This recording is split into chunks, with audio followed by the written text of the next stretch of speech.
ভাষাকে ক্লাসিক্যাল বা ধ্রুপদী ভাষা স্বীকৃতি দেওয়ায় কেন্দ্র সরকারকে যেমন ধন্যবাদ জানিয়েছেন সুকান্ত মজুমদার, পাশাপাশি মমতা বন্দ্যোপাধ্যায়কে তিনি খোলা চিঠি দিয়ে চ্যালেঞ্জ জানিয়েছেন বাংলা ভাষার জন্য তার অবদান কি। তিনি 2005 সাল থেকে 2013 সাল পর্যন্ত বিভিন্ন সময় কখনো কেন্দ্রীয় মন্ত্রিসভার সদস্য ছিলেন, কখনো বা তার দলের মন্ত্রীরা সক্রিয় অংশগ্রহণ করেছে।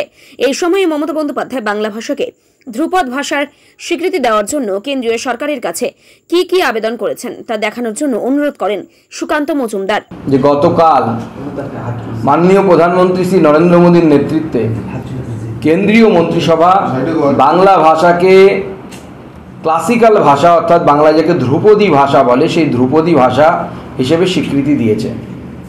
এই জন্য মাননীয় প্রধানমন্ত্রী এবং তার সব মন্ত্রিসভার সকল সদস্যকে আমরা অত্যন্ত সাধুবাদ জানাই এবং ভারতীয় জনতা পার্টি বাঙালির প্রত্যেকটি মানুষ, বাংলা সমাজের প্রত্যেকটি মানুষ গোটা পৃথিবী জুড়ে এই ঘটনাকে উদযাপন করছে এবং দুর্গাপুজোর আগে, মায়ের বন্দনা শুরু হওয়ার আগে এই ধরনের একটি উপহার বাঙালির জন্য, আপামার জনসাধারণের জন্য পশ্চিমবঙ্গের অত্যন্ত পুজোর খুশির এবং পুজোর উপহার হিসেবে আমরা গণ্য করছি।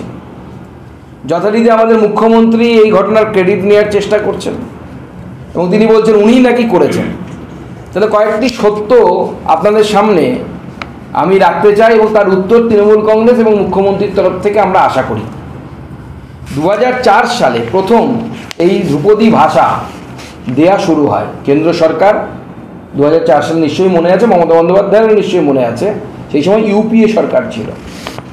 তো স্বাভাবিকভাবে সেই ইউপিএ সরকার, যার সদস্য 2004 থেকে 2014 মমতা বন্দ্যোপাধ্যায় নিজে ছিলেন এবং 11 সালে তিনি মুখ্যমন্ত্রী হয়ে চলে আসেন, সেই 2004 সালে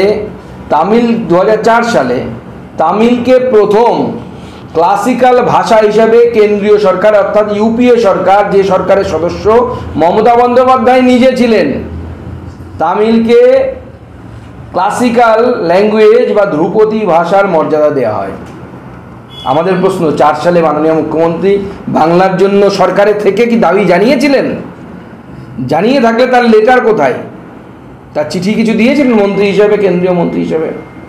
2005 সালে সংস্কৃত, 2008 সালে তেলুগু এবং কন্নড় ভাষা কেন্দ্রীয় সরকারের দ্বারা নোটিফিকেশন বের করে তাকে ক্লাসিক্যাল ভাষার, এই ভাষাগুলোকে ক্লাসিক্যাল ভাষার মর্যাদা দেওয়া হয়।